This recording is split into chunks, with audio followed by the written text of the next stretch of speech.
दुनिया का मैं आपको चैलेंज करता हूँ, पूरी दुनिया का कोई एक मुल्क बता दे जहाँ वो सेफ़ है। ऑन द डे जो हुआ है वो ओपन इंक्वायरी होनी चाहिए उसके ऊपर, ताकि ये पता चल सके कि पाकिस्तान के ख़िलाफ़ कौन है, किसने साजिश की है। हमें बहुत नुकसान हुआ है। हम लूडो जब खेलते हैं ना तो वो 0 से स्टार्ट करते हैं, 99 पे जाके वो जब सांप काटता हम 0 पे आ जाते हैं। इस टाइम हमारी पोजीशन एग्जैक्टली वो हो गई है। पाकिस्तान के साथ न्यूजीलैंड का मैच था और अनफॉर्चुनेटली सिक्योरिटी इश्यूज की वजह से वो चले गई है। फैंस क्रिकेटर कितने डिसअपॉइंट हैं। देखें, मैं तो ये कहूँगा कि न्यूजीलैंड ने इतनी बड़ी हमाकत की है, मेरी समझ से बाहर है कि ये उन्होंने क्या हरकत की है। न्यूजीलैंड, पहली बात है दुनिया का मैं आपको चैलेंज करता हूँ, पूरी दुनिया का कोई एक मुल्क बता दे जहाँ वो सेफ़ है।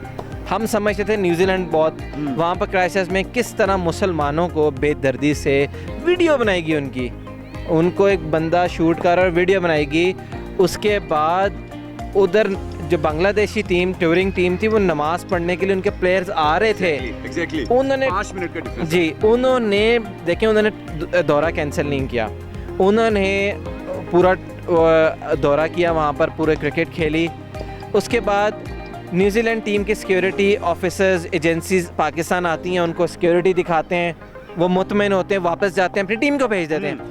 टीम आती है 5 दिन, खूब इंजॉय करते हैं वो लोग। ऑन द डे जो हुआ है वो ओपन इंक्वायरी होनी चाहिए उसके ऊपर, ताकि ये पता चल सके कि पाकिस्तान के ख़िलाफ़ कौन है, किसने साजिश की है, किसने इनको भड़काया है, किसने क्या किया। एक ओपन इंक्वायरी। रमीज़ राजा साहब जिस स्टांस के साथ आए हैं, जिस तरह उन्होंने पहली प्रेस कॉन्फ्रेंस की और जिस तरीके से उन्होंने ट्वीट किया ये वाला कि अब हम इनको आईसीसी में मिलेंगे, मैं कहता हूँ बड़ा ज़बरदस्त इनिशिएटिव, बहुत ज़बरदस्त। और मैं कहता हूँ कि काफ़ी अरसे बाद किसी ने ऐसा दबंग डिसीजन फिर होना ही चाहिए। देखें, आपसे ज़्यादती हुई है, एटलीस्ट आप अपनी आवाज़ तो उठाएं ना। रमीज़ राजा साहब जाएं आईसीसी में, और मैं कहता हूँ पाकिस्तान के जो पुराने प्लेयर, एक्स प्लेयर्स हैं, उनको सपोर्ट करनी चाहिए रमीज़ राजा साहब को इस केस में कि यार ये हमारे मुल्क से ज़्यादती हुई है और इसका अजाला किया जाए। इमोशनली भी हमें डैमेज किया, फाइनेंशियली भी, और रिप्यूट भी हमारी इंटरनेशनल डैमेज। अब ब्रॉडकास्टर जब आएगा ना तो डर के आएगा, वो आपसे कहीं यार हम सारा setup locker on the day कहीं यार मैच होता है कि नहीं होता। और इसमें और भी एक अफसोसनाक बात कि प्राइम मिनिस्टर ऑफ पाकिस्तान की वैल्यू नहीं की गई। उन्होंने उनको फ़ोन किया, उनके प्राइम मिनिस्टर को, कि मैं आई एम श्योर कि अगर यही चीज़ पाकिस्तान के साथ होती तो पाकिस्तान ने एक्सेप्ट कर लेनी थी और दलेरी के साथ जाके खेलना था। देखें, पाकिस्तान ने तामिल्स का मसला श्रीलंका में पाकिस्तान ने हेल्प किया। पाकिस्तान ने अभी करंट न्यूजीलैंड का टूर कोविड की वजह से, इंग्लैंड का टूर किया कोविड। शायद T20 वर्ल्ड कप में पाकिस्तान न्यूजीलैंड को इतनी दुर्गत ना बनाता जो अब बनाने जाएगा। देखें, ये एक जज्बाती बात है। ये देखिए, ऑन द डे कौन अच्छा खेलता है कौन नहीं, ये उसके ऊपर फैसला होगा। सिटीजन्स के भी ट्वीट आ रहे हैं कि भाई पाकिस्तान इतनी ज़्यादा नफरत ना फैलाए न्यूजीलैंड के खिलाफ। हम बिल्कुल ऐसा नहीं है। मेरी बात सुने, अब आप किसी को थप्पड़ मारे वो रोए भी ना यार, ये तो कोई बात ना हुई ना। अभी हमें तकलीफ़ है यार, यकीन करें मुझे कभी ज़िंदगी में शायद इतनी तकलीफ़ नहीं हुई जितनी ये तकलीफ़ हुई है।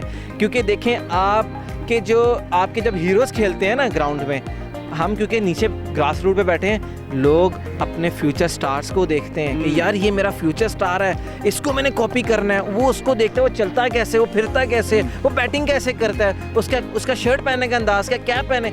वो हम महरूम हो गए, हमारे ऑन द फील्ड जो हमारे बच्चों ने आकर देखना था, हम होम ग्राउंड से महरूम हो गए। हमारे साथ बड़ी सख्त पाकिस्तानी टीम इस वक्त नॉमिनेट हुई थी, बड़ी क्रिटिसाइज सोशल मीडिया पे उसे किया गया।